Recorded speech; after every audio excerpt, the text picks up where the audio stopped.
Now, a lot of people are gonna, because again, you are inside this industry. You talk to people. You got a lot more insight than I would, and a lot of fans would. And a lot of fans would hear you say they can trade Kawhi's contract and go, wait a minute here, because who's gonna want that contract? And again, since he's been with the team, he's played 60. He's only played more than 60 games once, and it's a pricey contract. Explain to fans that might be confused by that, because they might think his contract he's untradeable because of all the injuries. Why do you feel that he is a guy that actually could be tradable? Like, what do you think they could get in a possible deal if they felt, okay, we got to move on? Because a lot of people might be confused by that. Well, let's be clear here.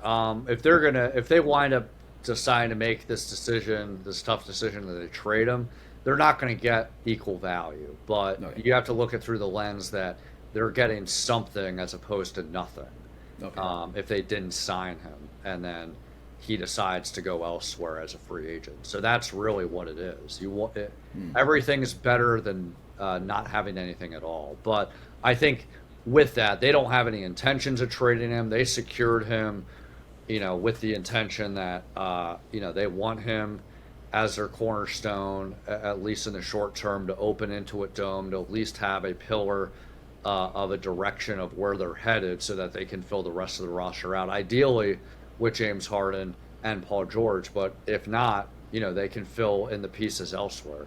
But again, even if the worst case scenario happens, he has this injury that's setting himself back, all contracts are tradable. You might not get equal value, but again, anything is better than nothing. And I would also clarify, his injury is up in the air as far as his availability, but all indications from what the Clippers say is that it's not to anywhere close to what he was dealing with the ACL and the meniscus tear. I mean, if it was that case, he wouldn't have been playing any playoff games. He would have needed surgery.